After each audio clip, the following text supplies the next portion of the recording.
Hi,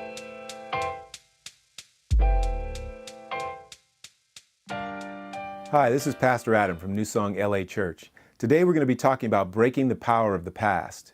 As we want to go deeper with God, many times we find ourselves frustrated, feeling distant from God, feeling dissatisfied with life. And sometimes it has to do with things in our past that we are running from. Today we're going to look at the life of Jacob. Jacob was on a quest for the blessing of God. He wanted to please God. He wanted God's favor. But Jacob was trying to get God's blessing by his own wits and by his own work.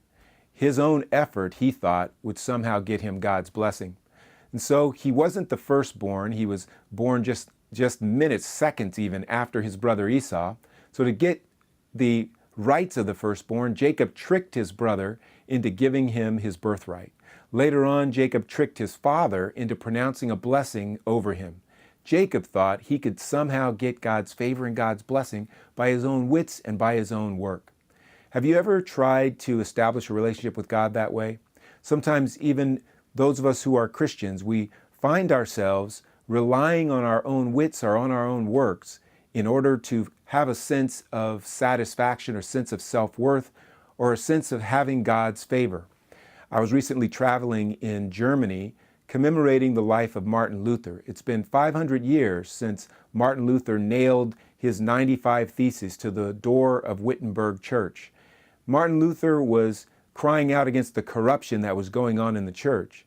But at the root of that corruption was a misunderstanding of the gospel itself, a false teaching that somehow our relationship with God was dependent upon our own efforts. Martin Luther discovered that salvation was sola gratia, by grace alone. This is what Jacob discovered as well. Jacob got to the end of his rope. He got to the time when he had nowhere left to run. He had run away from his brother Esau, who was trying to kill him for his trickery, and he went to live with his uncle Laban, who was more of a trickster than Jacob was. Laban had cheated Jacob out of his wages, had changed them multiple times, and Jacob, whose very name means heel catcher or conniver, trickster, found out that he had run into a person who was even more clever than he was.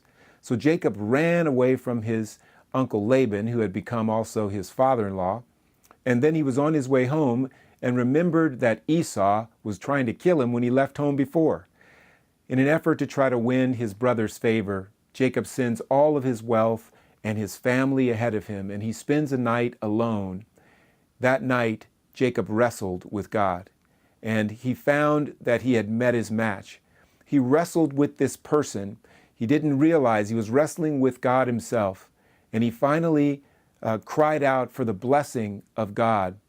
This person he was wrestling with touched his hip, and he left that battle limping because his hip was permanently injured. But he received a blessing from God that night. God said to him, "Your name will no longer be Jacob. You'll no longer be called the trickster, the conniver, but you will be called Israel, because you have wrestled with men and with God, and you have prevailed." Jacob found that he didn't get God's blessing because of his wits or because of his works, but because God had chosen to just shower Jacob with his love and favor. Jacob called that place Peniel, because he believed he saw the face of God there. And this place was called Face of God. Jacob left that place limping, we are told in Genesis chapter 32. It reads like this in verse 31.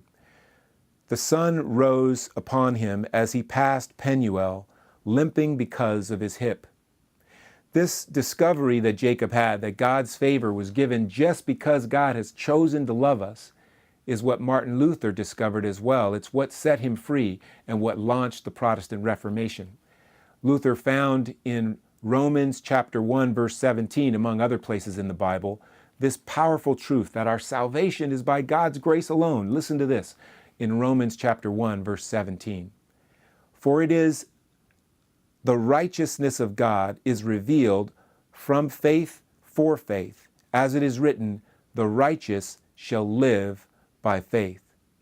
What about you, brothers and sisters? Are you living by faith today? Are you trusting that God has decided to love you through Jesus Christ?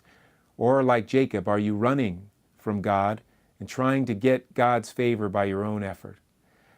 The good news today is we can stop running. God has chosen to love us.